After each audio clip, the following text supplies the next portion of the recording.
Good afternoon and welcome to the Happy Half Hour. I'm Leigh Kubin. I'm Sandra Priestley. Welcome to the podcast and happy Thursday. Happy Thursday.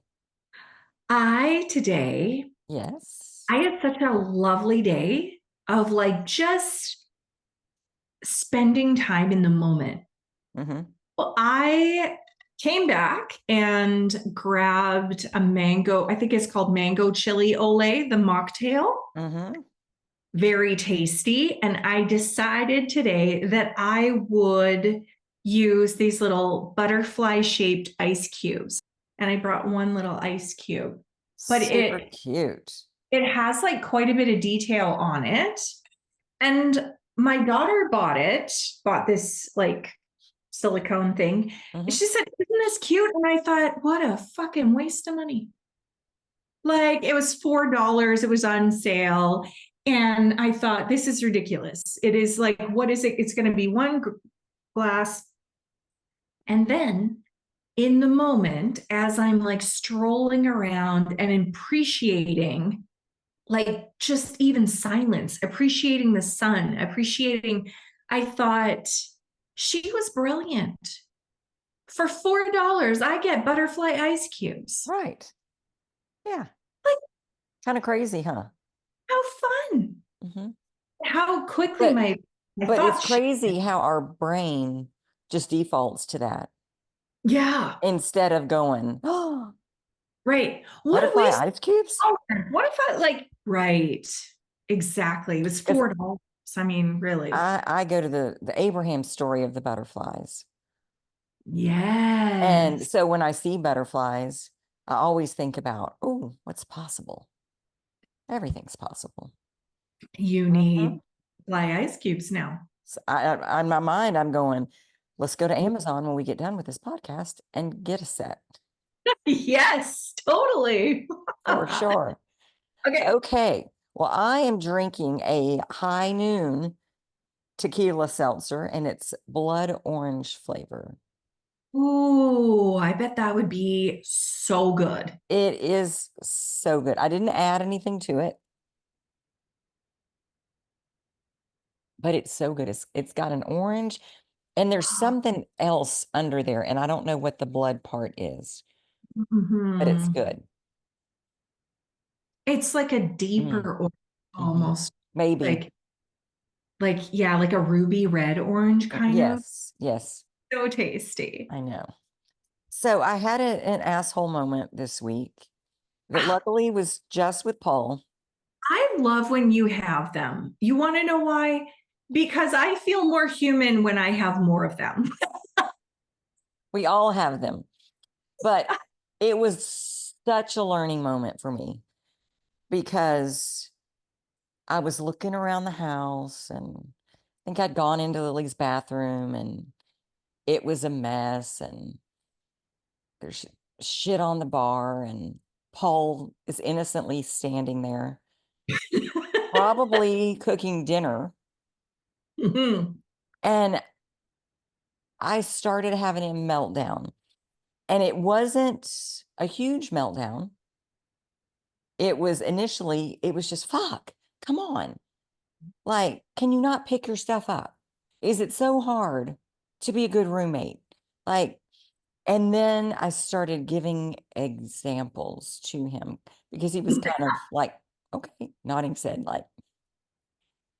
and I could feel it growing in me and getting bigger and bigger. And I was angrier and angrier and possibly louder. And this innocent man is just standing there. And then he goes, honey. And I'm like, what? And he said, do you want to feel like this right now?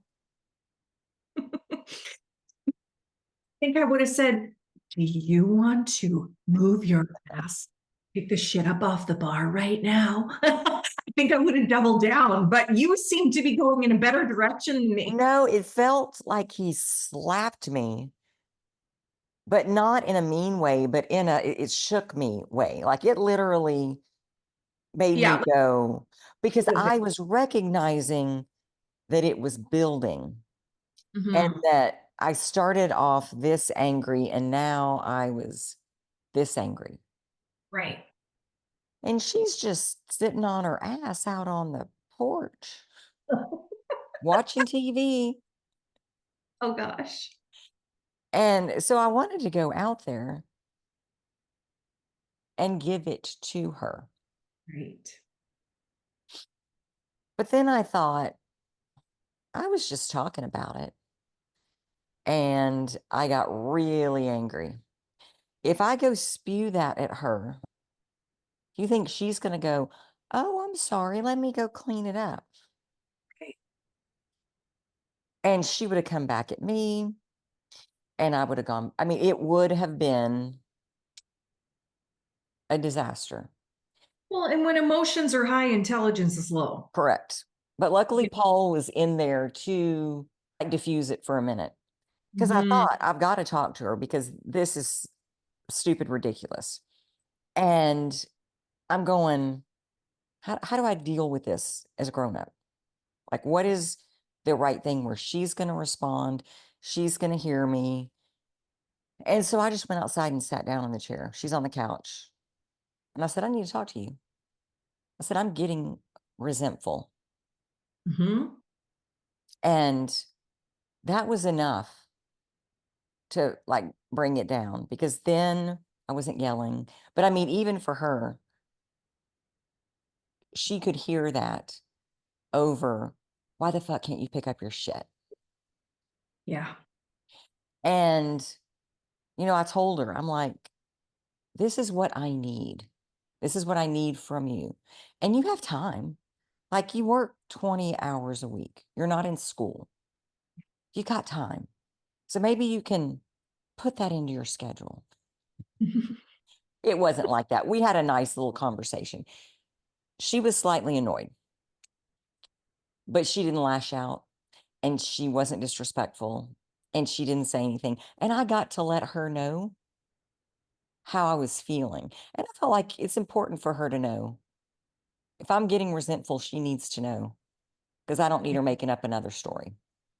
Well, and tell me if you think you said something about clutter. And I always forget what it is, but I thought that it was brilliant about how we just get used to it. Mhm. I can't remember what you said, but anyway, but it But we basically it was tune it out, right? tune it out. But Yes. when we tune out the clutter, we still know it's there, by the way. We're tuning out other things too. Oh, that's what it is. Mhm. Yes. I love It's that. like we shut down Yeah. because we can't handle all of that shit That's speaking to us. going, yeah, But I you're feel, lazy, yeah, you're a yeah. procrastinator. It's undone tasks. Like Uh-huh. every telling you, hey, Yeah, I've got to do all yeah. this stuff. So you But can't complete anything. right, Yeah. right. I feel too, and you can let me know if you feel this way, but I feel as though once I made that connection through feng shui, once I made the connection from clutter, like how clutter in my space affects me internally, Hmm. I think it got worse. I think I got more resentful because I like if I, especially if I feel a little bit overwhelmed to begin with, and then I come in the door and I look and there's stuff everywhere, whether I've done it myself, because sometimes I have, Hmm. or someone else, it like amplifies my anxiety to a point where I can feel myself vibrating almost. Hmm. And I don't know if I mean, I guarantee before I had made that mental connection, I was feeling it subconsciously, right? Like Yeah. we'd subconsciously feel it, but I wouldn't have known. I wouldn't have made the connection to my environment. So I would have just thought, I am bitchy today. I don't know what the fuck is the matter with me. Yeah.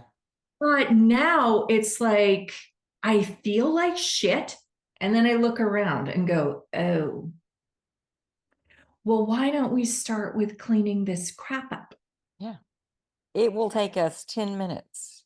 take us 10 minutes. Like there's always, you know, I watch some shows where they do like a 5-minute cleanup and like the whole living room, 5 minutes. You can totally do it. Mhm. And then you can sit in that living room and feel so much better. Yeah. But I tried to explain this to my kids about how, like, if how their environment affects them, you Mhm. know? And I know Shay now, she like loves her bedroom to be neat and tidy and perfect and clean, and she does not like mess. Cole will allow it to get messy, and then all of a sudden, I read this is an ADHD thing too, but like he'll allow it to get messy, and then all of a sudden it's like insane anger over how messy it is. And like cyclone cleaning Uh-huh. happens. Yeah. But it's Crazy. I started saying to them too, like, I am losing it a little because it's so messy. Yeah. I'm struggling. Just Well, I'm a af little tenser than normal. yeah. And after our talk, every day when I come home, her stuff is not out on the bar. Aw. Now, if we can just get that to the bedroom and the bathroom, Or close the door so you don't see it. but Yeah. it's not that. Not, and I told you I'd gone in and gutted her room, and I Yeah. went in there one day and it was a mess again. It was not near the mess, Mhm. but I would. That's when I lost my mind. That's what prompted the thing with seeing that in the bathroom, and it was just like, Yeah. absolutely not, Yeah. absolutely not. But she's making an effort, and I can't wait until she gets to the point where she sees the value in how you feel, Yeah. your space is in order, and what that says. But you Mm. make it mean a lot of things, Yeah. and that critic in the head can be not nice. It can be not nice. Uh-huh. Absolutely. For sure. But it's intentional. It's what kind of day do you want to have? How do you want to feel? Yeah. And we were watching Easton on Sunday, and it's the same thing, feeling resentful when I woke up. And not because of him, but because we've had him all weekend and we work all week and we don't even have a day. Right. And so I'm kind of telling that story, and then it's like, is that how you want to spend your Sunday? And then he's not going to have fun, and you're going to be annoyed and bitter. And like, what kind of day do you want to have? Well, then he starts crying. So I go into his bedroom and lay down on his bed, and I'm talking to him, and he's fussing. And I'm like, Easton, what kind of a day do you want to have? And he looked at me like, what are you talking about, old lady? Geely, get out. And I said, what do you want to do today? And it switches him from Oh, fuss mode to thinking mode. Well, can I go swimming? I was like, yeah. Can I go swimming after breakfast? And I oh, said, absolutely. We got to do yard work anyway. This is perfect. yeah. And that kid gets in the pool and swims and swims, gets out, plays in the yard. I mean, we're working. Paul's mowing the front. I'm back there going through picking weeds. Then he wants to help me pick weeds. Then he gets back in the pool.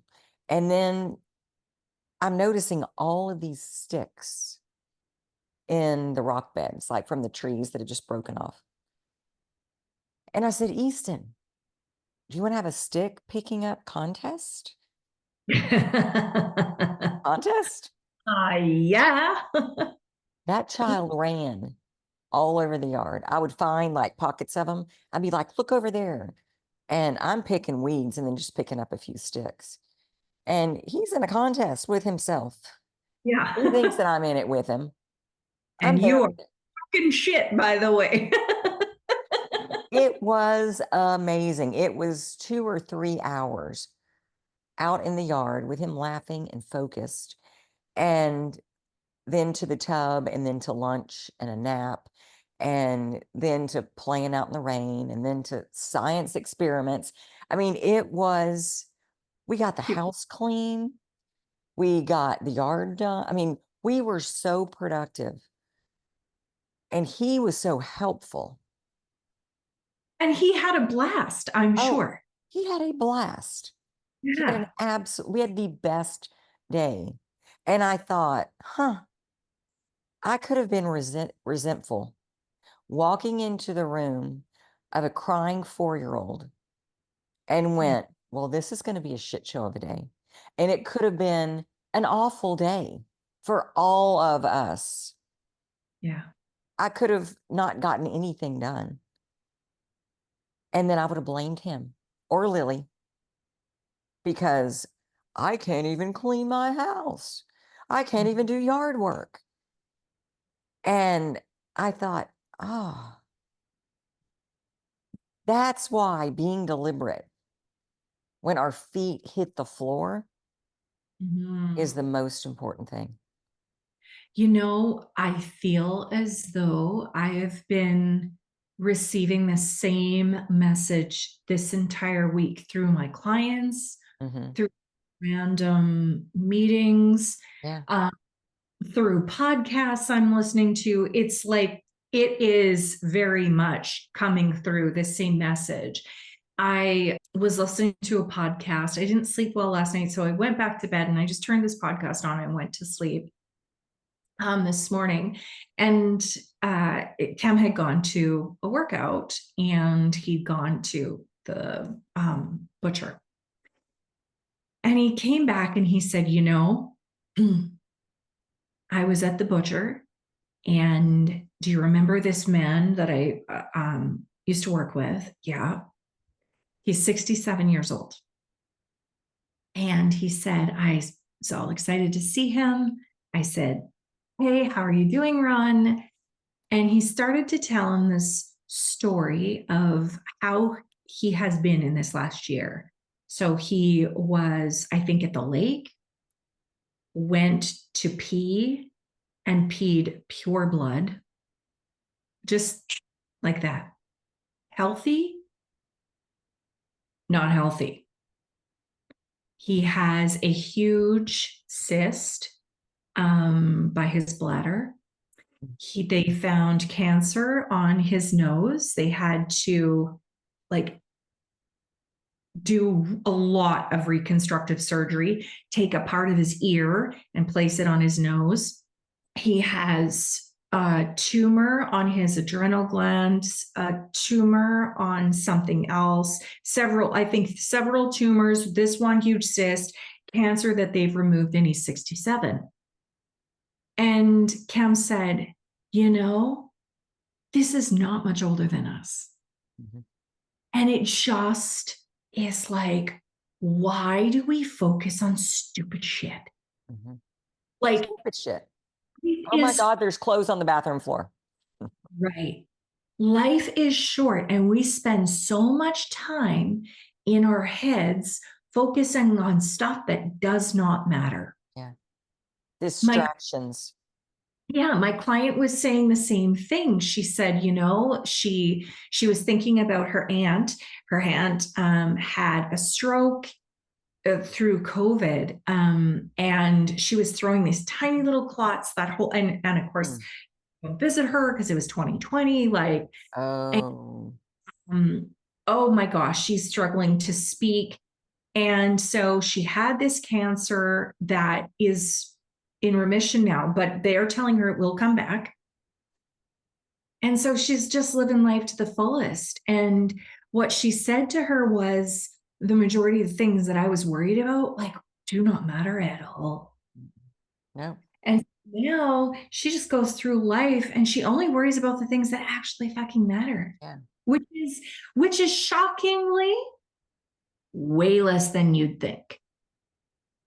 Like, it's way less than you think when you're up against like your health, right? Yeah. Like, well, everything comes into focus. Yes. What do I want? I want to live.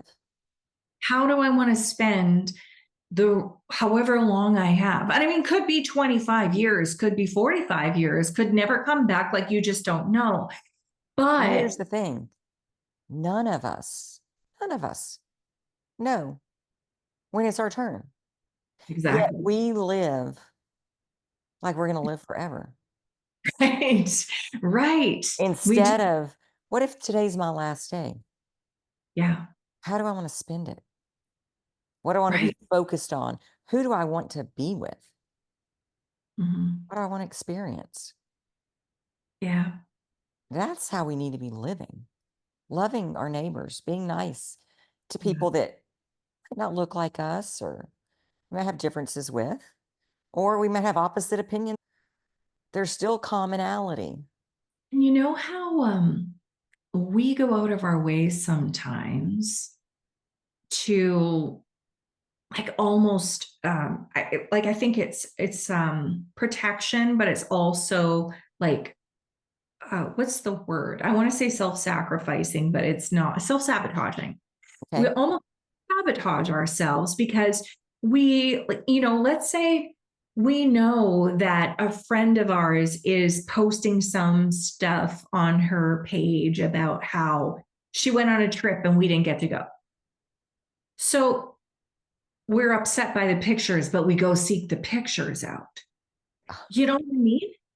Like, it's not just seeing what's in front of us and not and maybe like inflating its importance, and maybe like, but sometimes we intentionally do it. Mhm. It's a dopamine hit. Yeah. I was listening to the podcast that I was listening to was Jamie Kern Lima, Mhm. uh, cosmetics, and she was interviewing her good friend Ed Milet. I mean, she also lives next to Oprah. Like, this woman is living my life here, you know? Wow. Like, you've got a problem, you can just phone Ed Milet up. Pretty awesome. But anyway, they were talking about this, and he said, we self sabotage when we don't feel we're worthy of the next step. And I thought, isn't that interesting? He was in university, he was playing baseball. He was batting 444, and it was like there were scouts coming to see him. His coach pulled him aside and said, I need you to know there are a ton of scouts that are coming to see you tomorrow. And he was like, okay, great, thanks for the heads up. Steps on the field, shits the bed. I mean, like, he got a pop fly that he has caught numerous times, could do it with his eyes closed, dropped it right out of his glove. I think he struck out and then he grounded out. Like, he was this amazing hitter and he couldn't hit a thing. He said he was 0 for 13. 13 times at bat, 0 on Wow. base.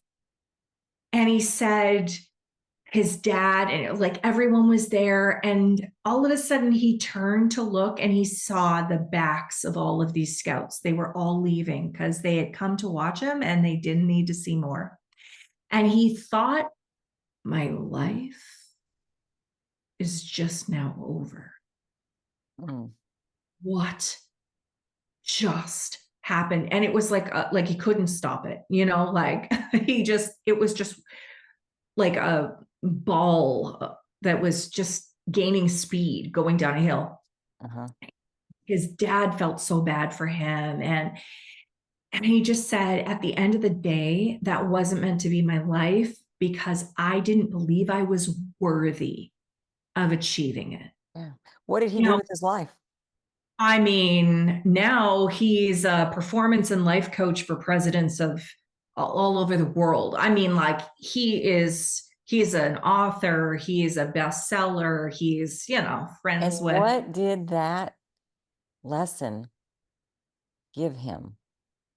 Right. I mean, I mean, hope. is it that he felt unworthy, or is it that that was not? The universe was like blocking, going, that's not your path. Your path is over here. Yeah, and that's possible. That's not what he perceives it to be. He Mhm. perceives it that he felt like he wasn't worthy of that type of success or that type of life. But look at how successful he is now. Oh my gosh. Yes. I Those mean, things happen. They do. Maybe yeah, not to that extreme for everybody, but at yeah, some level, what do you do with it? It's hard. But are you going to exactly. stay stuck there and miss No, out on what could have been the best thing that ever happened to you, even though because it's not wrapped up all pretty? exactly. It's that gift covered in dog shit and It sand. is totally sandpaper, dog shit. Yeah, Well, it looks like we're out of time. This was good I agree. and super, super quick. But Mm. thank you, Sandra. Have an amazing week. And thank you guys for joining us. We'll see you next Thursday on the Happy Half Hour. Bye.